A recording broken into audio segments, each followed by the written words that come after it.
Guarantee में security होता है, इंडेमनिटी में ऐसा कोई चीज नहीं है। गारंटी में प्रिंसिपल डेट का होना जरूरी है, ठीक है ना, सर्टेन लोन अमाउंट का होना जरूरी है जिसके लिए आपने गारंटी दी है। इंडेमनिटी में हम पहले कुछ नहीं देते या लेते, पहले बस एक इंडेमनिटी फॉर्म भरते हैं और लायबिलिटी देने का जो काम है, देने की जो लायबिलिटी है वो तब आती है जबकि एक्चुअली पार्टी ने लॉस इनकर किया हो, है ना। जैसे मैंने एग्जांपल में आपको इंश्योरेंस का एग्जांपल दिया था, मेडिक्लेम हो या गुड्स का इंश्योरेंस हो, जब आपका बाइक चोरी हो गया, गाड़ी चोरी हो गई या गाड़ी खराब हो गया, फिर आप क्या कर सकते हैं, अपना इंश्योरेंस अमाउंट क्लेम कर सकते हैं, राइट, है ना। यहाँ कोई लोन नहीं दिया है आपने, यहाँ कोई अमाउंट नहीं दिया गया है जिसका कोई सिक्योरिटी होगा, कोई गारंटी होगा, ठीक है। तो यहाँ पे security principal debtor and principal creditor है, जो दो, इसमें दो कॉन्ट्रैक्ट होते हैं, one contract between principal creditor and principal debtor, और the secondary contract is between principal creditor and security, ठीक है। एग्जिस्टेंस ऑफ प्रिंसिपल डेट का जरूरी है होना, जैसे कि हमने इसमें देखा था कि if no debt is due, अगर आपने ओवरड्राफ्ट किया है, किसी को लोन दिया है एंड दैट लोन इज, देखो मैंने शायद ये केस डिस्कस किया था आप लोगों के साथ कि कोई लोन जो है वो अनलॉफुल है, इलीगल है और डी ने उसकी सिक्योरिटी दी हुई है, तो जब लोन ही अनलॉफुल है, इलीगल है, जो नहीं करना चाहिए था वो दिया गया है, तो फिर उस अमाउंट की जो सिक्योरिटी दे रहा है वो अपने आप ही उससे फ्री हो जाता है। You can not claim that amount और डैमेज फ्रॉम द दी और the party who is the security of that particular guarantee contract. समझ में आया? ये वाला हमने केस डिस्कस किया था, एक सेकेंड,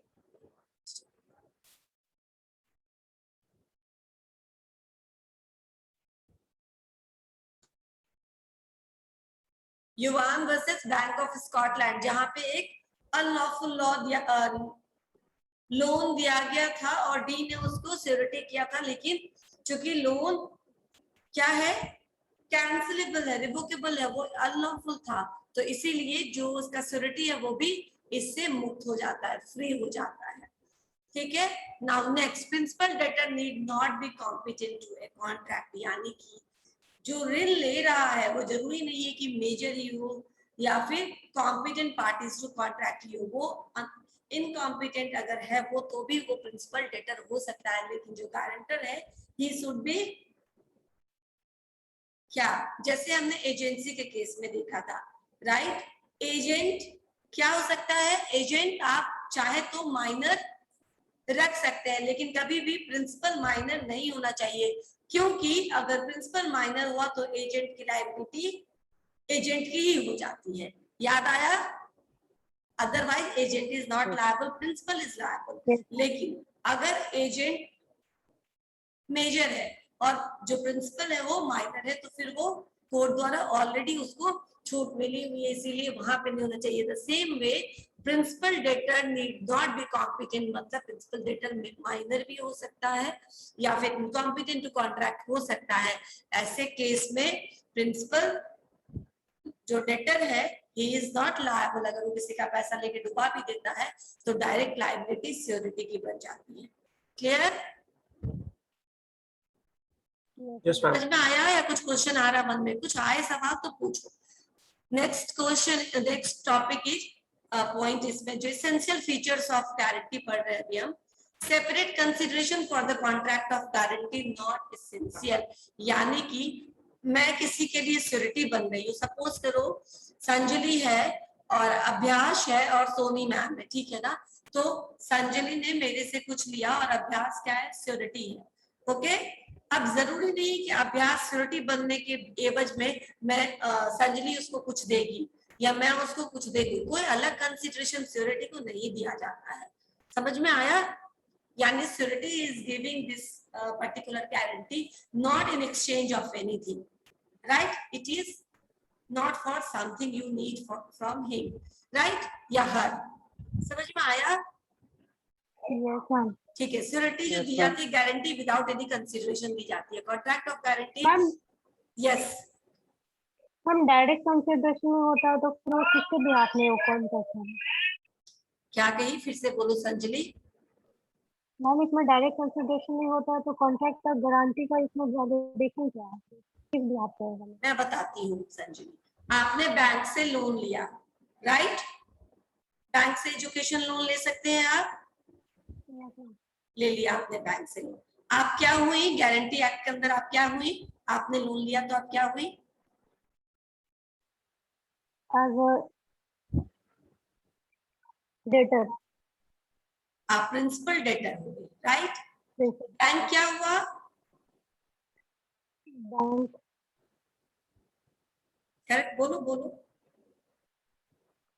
मैम वो गारंटी को सेव करेगा तो उसमें बैंक क्या हो गया? Principal creditor, right? क्रेडिटर और मैंने गारंटी दी कि आप ये लोन वापस कर दोगे, तो इस गारंटी के बदले में क्या मुझे बैंक कुछ कंसिडरेशन देगा? क्या मुझे कुछ इंटरेस्ट अमाउंट देगा जो आप लोन पे कर देंगे उसके बाद? देगा बैंक? देता है नॉर्मली? नहीं। इसीलिए कहा कि यहाँ पे गारंटी कॉन्ट्रैक्ट में जहां पे कोई श्योरिटी है और प्रिंसिपल क्रेडिटर एंड श्योरिटी के बीच में ये कॉन्ट्रैक्ट है ना, सेकेंडरी कॉन्ट्रैक्ट, तो secondary contract without any consideration होता है, इसमें कोई डायरेक्ट कंसीडरेशन नहीं होता है। Consideration is between debtor and creditor, आपके और बैंक के बीच में है कि आपने लोन वापस कर दिया, आपको अभी वो आपका कंसीडरेशन क्या है कि आपको वो पैसा दे रहा है पढ़ने के लिए, उसका कंसीडरेशन क्या है कि जब आप वापस करोगे तो इंटरेस्ट के साथ वापस करोगे। समझ में आया? तो in between the principal debtor and creditor there is consideration but there is no consideration between the surety and the creditor। समझ में आया? सेकेंडरी कॉन्ट्रैक्ट में कोई कंसिडरेशन नहीं होता है क्योंकि बैंक कभी नहीं बोलता कि जो मुझे पैसा वापस आ जाएगा तो मैं अपने पैसे का 1%, 2% या 10% श्योरिटी को दूंगा, है ना? क्लियर हुआ? Yes ma'am, got it. Any doubt? किसी के मन में और कोई सवाल आ रहा है तो पूछो, या फिर ये सवाल नहीं क्लियर हुआ तो पूछो। सुयश, समझ में आया? Yes ma'am. ठीक है, आगे बढ़ते हैं। तो यही बोल रहा है कि द कॉन्ट्रैक्ट ऑफ गारंटी में ऑलवेज मीन सेकेंडरी कॉन्ट्रैक्ट, है ना, between the surety and the principal creditor should also be supported by some consideration but there is no direct consideration between the surety and the creditor। क्या है? according to section 127, anything done or any promises made for the benefit of the principal debtor, किसके benefit के लिए surety दे रहा है guarantee? For the benefit of the principal debtor, क्या भी उसका काम हो जाए, है ना, may be sufficient consideration to the surety for the giving the guarantee, यही श्योरिटी के लिए एक कंसिडरेशन है। सपोज करो मैं सुयश की गारंटी दे रही हूँ, सुयश को कहीं नौकरी लग रहा है, राइट? रेफरेंस चाहिए, 2 लोकल रेफरेंस लेके आइए, ठीक है ना? सुयश के पास एक तो है उसका फ्रेंड या उसके फैमिली मेंबर, दूसरा कोई नहीं मिल रहा। सोनी मैम क्या आप मेरी गारंटी दीजिएगा, मेरे एम्प्लॉयर को एक रेफरेंस चाहिए, राइट? मैंने क्या किया? फिडेलिटी में, गुडविल में, गुड फेथ में सुयश की लोकल गार्जियन बन गई या फिर उसके बदले में रेफरेंस दिया कि I know him, he is a very nice person, is very honest person, right? मेरे लिए क्या कंसीडरेशन हो गया? इतना ही कि सुयश को नौकरी मिल जाए, राइट? और कुछ है?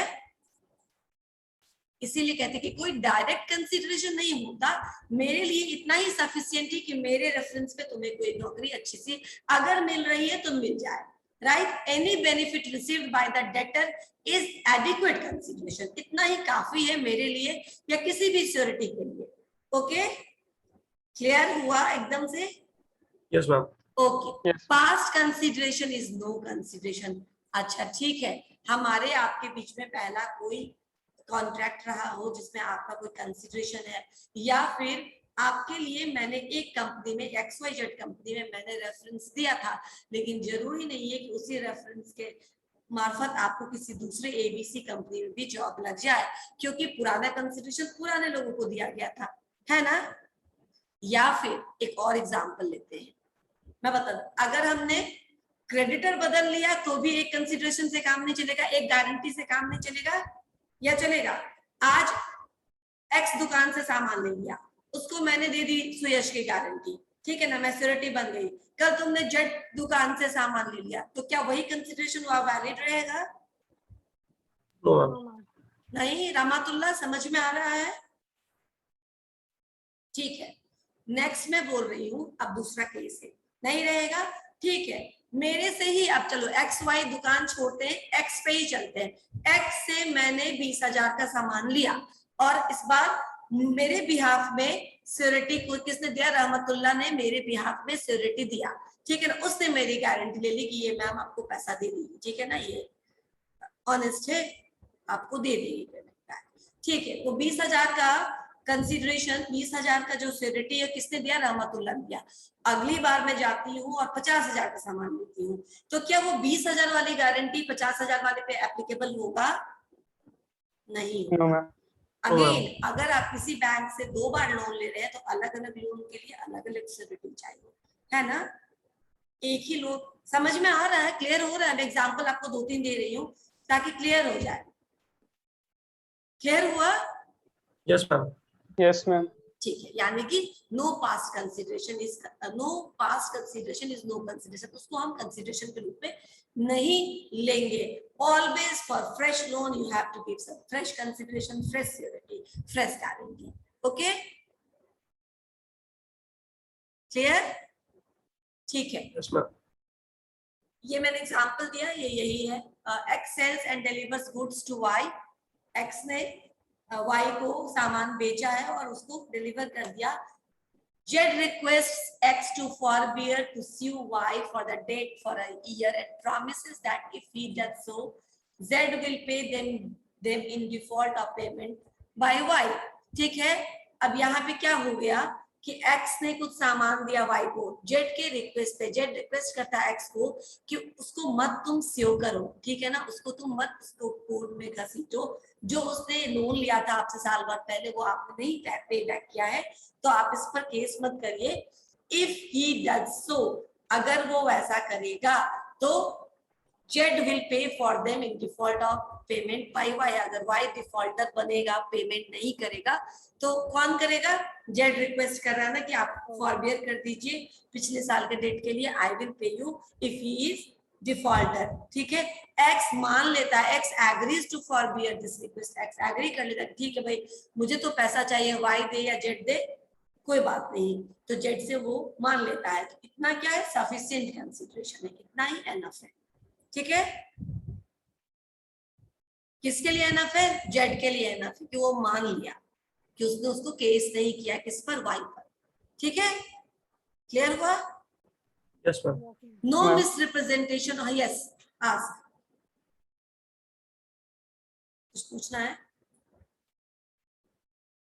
ठीक है, नो मिसरिप्रेजेंटेशन और कंसीलमेंट। यस, अब मैंने आपको ये उस दिन भी बताया था कि श्योरिटी से अगर प्रिंसिपल डेटर एंड क्रेडिटर कुछ कंसील कर रहा है, कंसील कर रहा है मतलब मैंने आपको एक केस बताया, एक एग्जांपल दिया था कि सपोज करो आप दे रहे हैं लोन 5% का इंटरेस्ट रेट पे, लेकिन आप लोगों ने जो श्योरिटी है उसको बताया कि मैं 8% इंटरेस्ट रेट से ये लोन ले रहा हूँ, और क्रेडिटर, प्रिंसिपल क्रेडिटर ने यही उसको बोला है।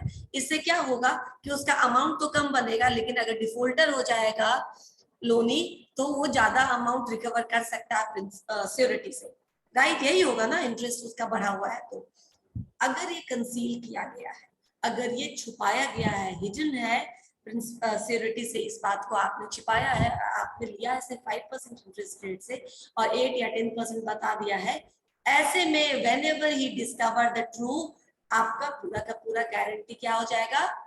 खत्म हो जाएगा। समझ में आया?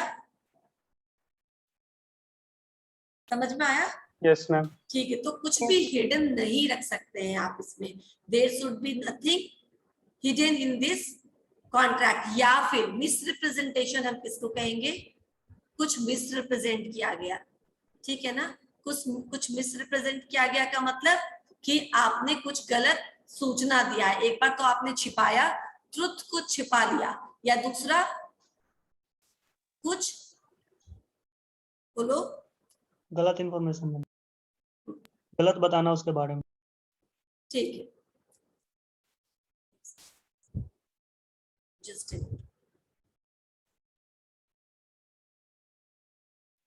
ये शो हो रहा है, स्क्रीन शो हो रहा है? Yes, ma'am. ओके ठीक है, यहाँ मुझे कुछ लग रहा था। ओके नाउ यहाँ क्या है, a contract of guarantee is not a contract uberrimae fidei. मतलब क्या, उबेरी में फिडेई का मतलब इससे पहले आया था क्या किसी कॉन्ट्रैक्ट में? देखा है आप लोगों ने? इसका सिंपल नो मैम। ओके ठीक है, मैं इसका मतलब बता देती हूँ। इसका मतलब होता है कि uberrimae fidei literally means anything which is done in good faith, completely good faith. ठीक है, it requires parties to certain contract to exercise the highest standard of full disclosure of any relevant condition. ठीक है ना, कोई भी relevant है complete at most good faith को हम उबेरी में फिडेई बोलते हैं। ठीक है, क्लियर हुआ? अब यहाँ है, contract of guarantee is not a contract uberrimae fidei, it is the duty of a party. Party की ड्यूटी है कि जब आप गारंटी ले रहे हैं श्योरिटी से, तो आप उनको सारे फैक्ट्स के बारे में बताइए, और डेटर या क्रेडिटर दोनों में से कोई अगर इसको नेग्लेक्ट करता है, यानी इस ड्यूटी को इग्नोर करता है, तो किसका नुकसान है? उन्हीं का नुकसान है जिनके बीच में प्राइमरी कॉन्ट्रैक्ट है। समझ में आया? क्योंकि ऐसे में श्योरिटी आजाद हो जाएगा, फ्री हो जाएगा, free of any liability. Correct? Yes, ma'am. देखो, a contract of guarantee is illegal in following cases। कैसे कैसे केसेस में गारंटी कॉन्ट्रैक्ट इलीगल हो जाता है? फर्स्ट ऑफ ऑल, अगर इसको मिसरिप्रेजेंटेशन से ऑब्टेन किया गया हो, any guarantee which has been obtained by means of misrepresentation made by the creditor or with his knowledge and assent concerning to a material part of the transaction is invalid। यानी creditor को जानबूझकर के ये misrepresent कर रहा है, या फिर उसके नॉलेज में ये बात है कि जो इंपॉर्टेंट फैक्ट्स है इसको छुपाया जा रहा है, सिक्योरिटी को नहीं बताया गया है, तो भी वो ये कॉन्ट्रैक्ट साइन करता है, तो ट्रांजैक्शंस क्या हो जाएगा? इनवैलिड हो जाएगा। मटेरियल पार्ट मैं आपको बता चुकी हूँ कि मटेरियल इंपॉर्टेंस या मटेरियल पार्ट क्या होता है।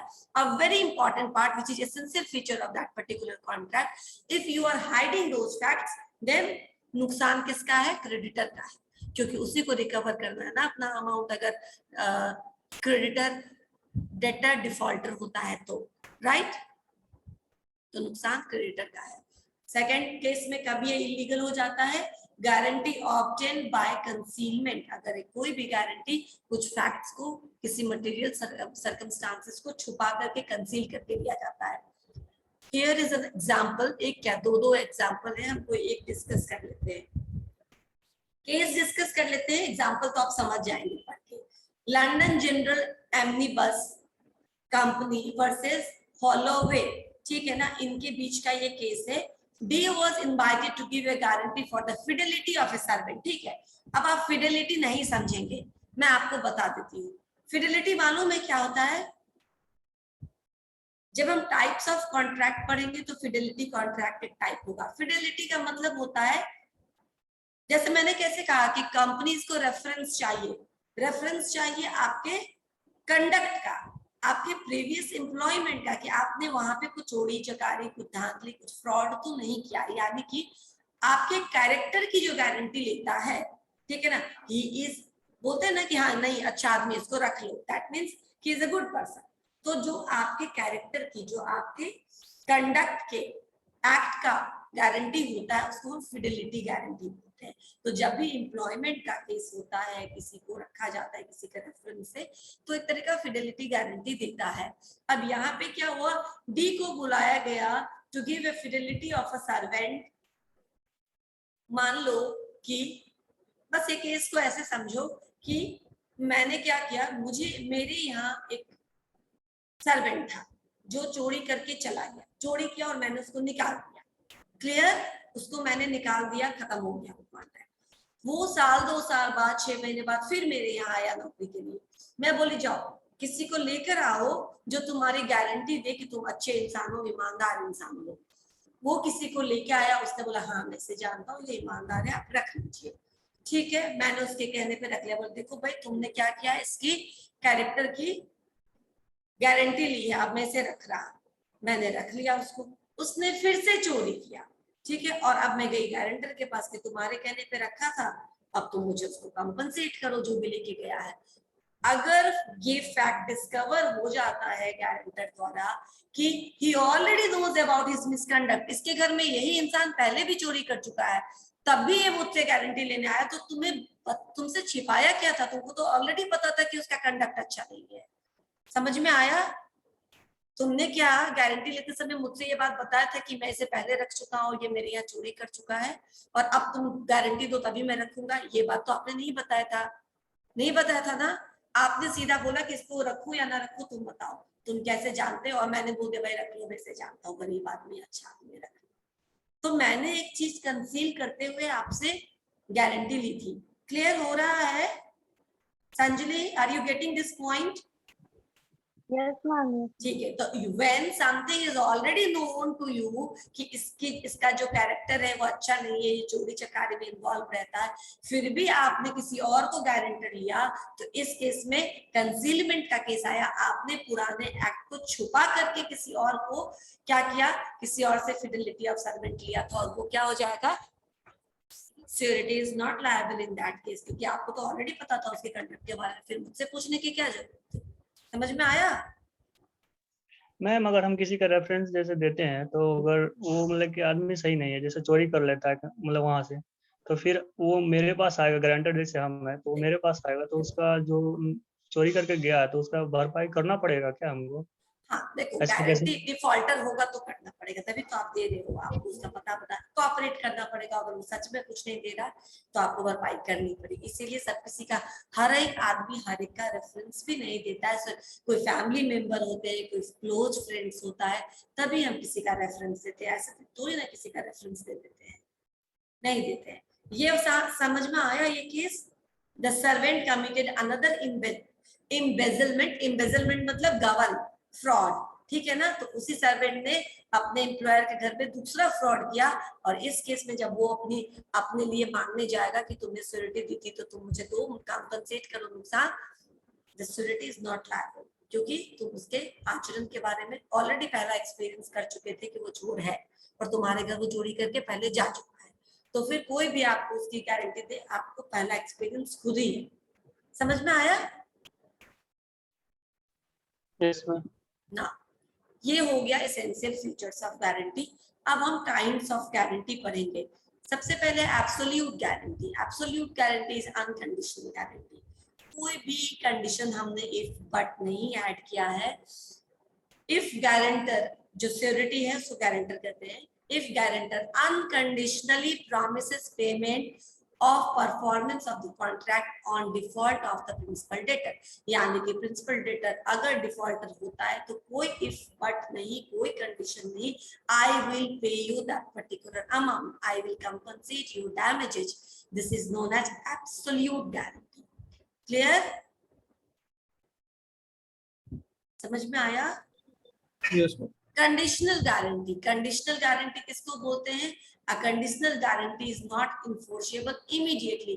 वो उसी समय as soon as the principal debtor becomes defaulter, उसी समय मेरी जिम्मेदारी नहीं होती है। मेरी जिम्मेदारी होगी लेकिन बाद में होगी। हो सकता है पहले कुछ नोटिस सर्व करना पड़े, प्रिंसिपल डेटर अगर नहीं दे रहा तो पहले उसको नोटिस दो, अगर उसके नोटिस के बाद भी वो नहीं आता है तो मैं आपको इंस्टॉलमेंट्स में पे करूंगी, ठीक है? There is some condition में अचानक से आपको पे नहीं कर दूंगी उसके डिफॉल्टर होते ही, I'll pay you in certain amount in certain installments, ठीक है? कंडीशन है, कुछ ना कुछ कंडीशन है, या तो आप उससे पहले उस पर कोर्ट की कार्रवाई करोगे या उसको नोटिस भेजोगे या मैं आपको इंस्टॉलमेंट में पे करूंगी। There should be something condition, then वो कंडीशनल गारंटी हो जाता है, वो एब्सोल्यूट गारंटी नहीं है। राइट? फिडेलिटी गारंटी मैंने अभी बताया। फिडेलिटी गारंटी किसके लिए दिया जाता है? किसी के कैरेक्टर या किसी के गुड कंडक्ट के लिए दिया जाता है। जैसे हमें कॉलेज से कैरेक्टर सर्टिफिकेट मिलता है तभी हमारा दूसरे यूनिवर्सिटी में एडमिशन होता है, तो that is a kind of fidelity guarantee given by our previous university. Right? समझ में आ रहा है? Next, guarantee for repayment of a debt. ठीक है, गारंटी गिवन फॉर द, ये फिडेलिटी गारंटी जैसे गुड कंडक्ट के लिए है, वैसे रिपेमेंट सिर्फ लोन से, लोन अमाउंट के रिपेमेंट के लिए अगर गारंटी दिया गया है, किसी ऋण के लिए दिया गया तो उसको हम गारंटी फॉर वापस रीपेमेंट ऑफ डेट बोल सकते हैं। जनरल गारंटी क्या है? ये पूछता है general guarantee, continuous guarantee, special guarantee, ये कभी कभी ऑब्जेक्टिव्स में आते हैं। A general guarantee is a general promise. Anyone accepting it to be answerable for a debt in case of the failure of another party. यानी क्या हुआ? General guarantee general promise है by anyone accepting it, जो accept कर रहा है उसके लिए एक जनरल प्रॉमिस है क्या कि वो कोई भी डेट हो, ठीक है ना, he is answerable for a debt in case of the failure of another party. अगर कोई दूसरा पार्टी फेल करता है पे करने में तो वो आपको पेमेंट करेगा। ये एक जनरल प्रॉमिस देता है गारंटर क्रेडिटर को, ठीक है, यानी कि ये किसी भी अमाउंट के लिए वैलिड हो सकता है। अच्छा, कभी कभी हम बोलते हैं ना कि 2000 तक का जितना भी तुम उसको पे करोगे सारे ऑल लोन्स आर इंश्योर्ड। मैं साथ देखो, अगर मैं 20-20 हजार का ट्रांजेक्शन अक्सर कर रही हूँ और मुझे हर बार सिक्योरिटी चाहिए तो मैं एक बार बोल सकती हूँ भाई इससे पूछ लो, ठीक है ना, और 20,000 का जितना बार मैं लोन लूंगा आपसे या आपके दुकान से सामान ले जाऊंगा उसकी गारंटी ये देता है। तो हर बार के आपके ट्रांजेक्शन के लिए 20,000 के अप टू 20,000 के ट्रांजेक्शन के लिए मैंने उसको एक बार गारंटी दे दी and that is applicable for every time if I take something from you up to 20,000, right? General guarantee.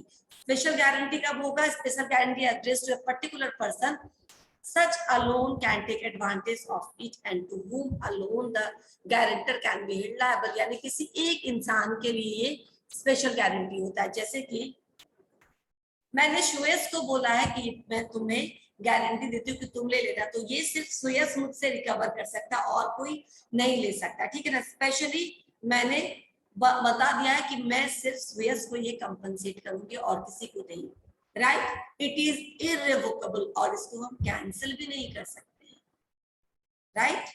इसको हम वापस विड्रॉ भी नहीं कर सकते हैं। X guarantees the repayment of 50,000 to Y by Z। X guarantee देता है कि Y को कि आपको 50,000 रुपया Z देगा। The guarantee in this case is a specific guarantee, यानी कि Y को Z पैसा देगा, अगर नहीं दिया तो X Y को ही देगा और किसी को नहीं देगा, ठीक है। और उसके घर वाले आएंगे, उसके इमीडिएट जो और कोई लायबल है उन सबको नहीं देगा। ये गारंटी किसको देगा? सिर्फ वाई को मिला है कि मैं आपको 50,000 दे दूंगा। मैम इन केस वाई अगर अवेलेबल ना हो तो वाई को अवेलेबल होना पड़ेगा वो अमाउंट लेने के आई मीन अगर डेथ हो गया तो हाँ, in case of death the guarantee terminates, ठीक है ना। हम आगे चलेंगे टर्मिनेशन ऑफ गारंटी में, फिर बताएंगे। Special guarantee is addressed to a particular person, यानी खास व्यक्ति को ही वो दिया गया है। Such alone can take advantage of, सिर्फ वही इसका एडवांटेज ले सकता है और कोई नहीं ले सकता है, और सिर्फ उसी के लिए जो सिक्योरिटी है वो जिम्मेदार है और किसी के लिए जिम्मेदार नहीं है। समझ में आया? क्लियर हुआ special guarantee? Yes ma'am. Okay. Unlimited guarantee, and unlimited guarantee is one which is unlimited either in terms of time or payment। या तो टाइम के सेंस में वो अनलिमिटेड हो कि कितने भी टाइम के लिए गारंटी वैलिड होगा मेरा, या फिर पेमेंट के लिए जो मैंने अभी आपको बताया ना कि आपको 20,000 up to 50,000 up to 1 lakh all amount are insured, ठीक है, ऑल अमाउंट आर गारंटेड। तो अनलिमिटेड गारंटी टाइम के इसमें हो या फिर पेमेंट के हो कि कितना भी अमाउंट का सामान ले जाए मैं आपको गारंटी देता हूं। तो अनलिमिटेड अमाउंट हो गया, जनरल गारंटी मतलब स्पेसिफिक हो गया, लेकिन यहाँ पे अनलिमिटेड हो गया। समझ में आया ना? 1 लाख के लिए भी लेता है तो मैं सिक्योरिटी हूँ, 50,000 के लिए भी लेता है तो 15 लाख के लिए भी लेता है तो I will act as security. Unlimited guarantee for unlimited time period और unlimited amount, right? Continuing guarantee में आते हैं। कंटिन्यूइंग गारंटी जो नंबर ऑफ ट्रांजेक्शंस के लिए एग्जिस्ट करता है। If the guarantee extends to a number of transactions it is continuing guarantee. कितने भी सामान ले जाओ अप टू सर्टेन अमाउंट मैं आपको क्या करूंगा, इसका गारंटी देता रहूंगा। एक इसमें एग्जांपल देख लो। A guarantee is payment to be, A B को गारंटी देता है पेमेंट के लिए। A paint dealer to the amount of 10,000 for any paint he may from time to time supply to C। यानी A B को बोलता है, B को आने पेंट का बिजनेस है, उसका कलर्स का पेंट्स का बिजनेस है, बोला 10,000 तक का आप जो भी सामान सप्लाई करोगे सी को, उसकी मैं गारंटी देता हूँ। B supplied C with above value of 10,000। B क्या करता है, सी को 10-10 हजार का सामान फ्रिक्वेंटली भेजता रहता है और इसका गारंटी के रूप में सी ए द्वारा दिया गया guarantee as a continuing guarantee काम करता रहता है। क्लियर हुआ? एक बार क्या किया, सी ने बी ने सी को 50,000 का सामान भेज दिया, यहाँ पे 20,000 का सामान है, 20,000 का सामान भेज दिया, क्या इसके लिए कंटिन्यूइंग गारंटी एग्जिस्ट करेगा? आप बताइए। No ma'am. No ma'am. क्योंकि कितने अमाउंट तक के लिए मैंने कंटिन्यूइंग गारंटी दिया है? 10,000 10,000 के लिए। 10,000 का तुम 50 बार भी दोगे तो आई विल बी श्योरिटी, लेकिन तुम एक बार में 20,000 का 50,000 का दोगे, then that amount, that transaction is not insured by me. Clear हुआ? कंटिन्यूइंग गारंटी जब सेम अमाउंट के लिए आप कितना भी ट्रांजैक्शन करें उसके लिए अगर गारंटी एग्जिस्ट करता तो उसको हम कंटिन्यूइंग गारंटी बोलते हैं। ठीक है, कुछ क्वेश्चन? No ma'am. ठीक, अब रिवोकेशन बाय गारंटी। हाँ बोलिए। Ma'am absolute guarantee. Absolute guarantee मतलब विदाउट एनी कंडीशन। मैंने सचिन ने किसी बैंक से, बैंक ऑफ बड़ौदा से लोन लिया और सचिन अब पेमेंट नहीं दे रहा है, डिफॉल्टर हो चुका है, देन मैं गई और मुझसे आपने पैसा ले लिया, मैंने सिक्योरिटी दी थी, मैंने आपको दे दिया, कोई कंडीशन नहीं लगाया है, कोई इफ बट नहीं ऐड किया हुआ है कि कैसे देना है, पहले तुम नोटिस सर्व करो, पहले उसको इंस्टॉलमेंट प्रूफ होने दो, या मैं आपको अभी नहीं दूंगी पैसे, मैं आपको इंस्टॉलमेंट में पैसे दूंगी, कोई ना कोई कंडीशन ऐड कर दिया तो कंडीशनल गारंटी, और अगर कोई कंडीशन नहीं है, अगर वो डिफॉल्टर हो गया तो मैं आई will pay you back. Absolute, absolute मतलब कुछ भी उसमें आपको देखना नहीं, एकदम शुद्ध रूप में आपको गारंटी मिलेगी। ठीक है, यस। ठीक है। रिवोकेशन ऑफ गारंटी, रिवोकेशन मतलब, रिवोकेशन मतलब कैंसिलेशन है ना, रिवोक करना, कैंसिल करना। By notice of revocation by the surety, ठीक है, अगर श्योरिटी, कंटिन्यूइंग गारंटी मैंने आपको कहा, कंटिन्यूइंग गारंटी को भी अगर श्योरिटी बंद करना चाहे तो वो टर्मिनेट कर सकता है बाय गिविंग ए लेटर और by giving a application to the principal creditor कि भाई देखिए इस फलाने डेट तक जो भी आपने ट्रांजैक्शन किया उसकी तो मैं गारंटी लेता हूं, लेकिन 1 जून से जो भी आप सामान बेचेंगे या 1 नवंबर से जो भी सामान आप उसको सप्लाई करेंगे, मेरी गारंटी उसमें नहीं रहेगी, आप किसी और से श्योरिटी ले लीजिए। क्लियर हुआ? तो कंटिन्यूइंग गारंटी को भी हम टर्मिनेट करते हैं कब? जो अभी तक दिया जा चुका है आपके गारंटी पर, आपके नाम पर, उसके लिए तो आप लायबल रहेंगे, लेकिन जिस दिन आपने ये लेटर या एप्लीकेशन दे दिया कि मैं इसके बाद फर्दर स्टेट के बाद मैं नहीं गारंटी लेता हूं, उसके बाद से वो टर्मिनेट हो जाएगा। क्लियर? समझ में आया? Yes, ma'am. By death of the surety, आ गया, देख लो। The death of the surety operates as a revocation of a continuing guarantee so far as regards future transaction। अगर surety नहीं रहा, खत्म हो गया तो भी टर्मिनेट हो जाएगा, है ना, क्योंकि आप किससे रिकवर करेंगे। तो कंटिन्यूइंग गारंटी, ये कंटिन्यूइंग गारंटी के रिवोकेशन के बारे में है। बाय वेरिएशन इन कॉन्ट्रैक्ट, अभी जैसे बताया था 10,000 तक का अमाउंट मैंने आपको इंश्योर किया, श्योरिटी दी, लेकिन 10,000 से 15,000 गए, वेरिएशन हो गया अमाउंट में?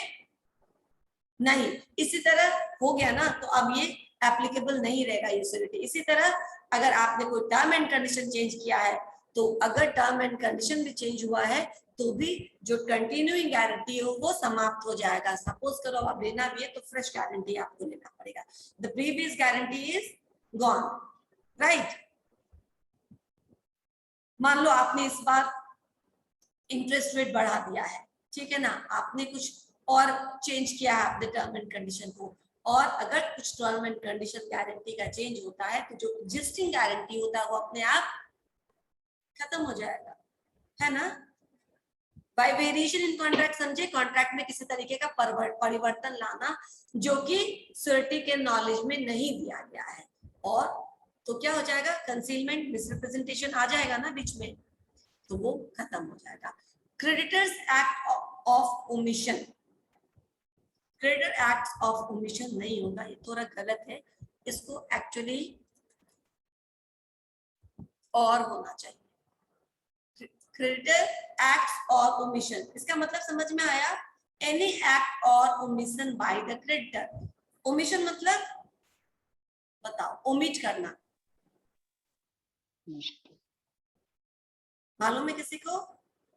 मिस्टेक, क्या? मिस्टेक हो जाएगा ओमिशन। डिलीट, ओमिट करना, नहीं करना, मिटा देना, ठीक है ना? एनी एक्ट यानी क्रेडिटर द्वारा किया गया कोई काम या फिर जो उसको करना चाहिए था लेकिन उसने नहीं किया, ओमिशन बाय द क्रेडिटर।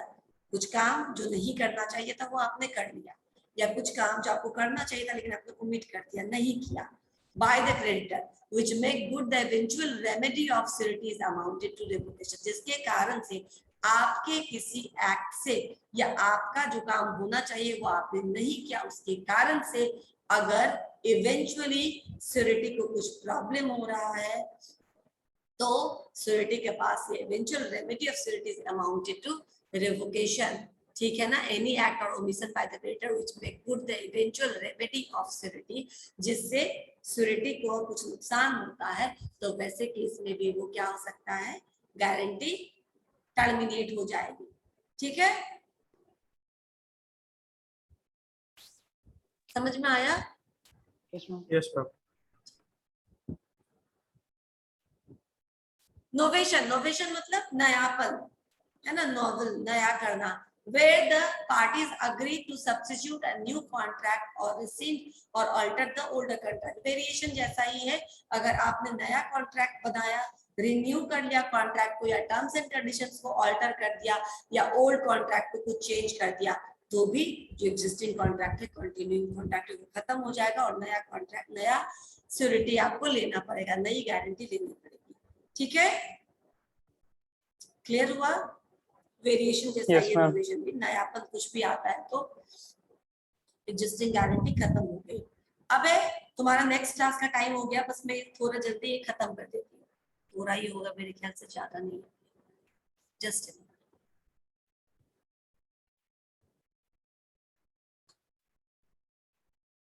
हाँ बस इतना ही है।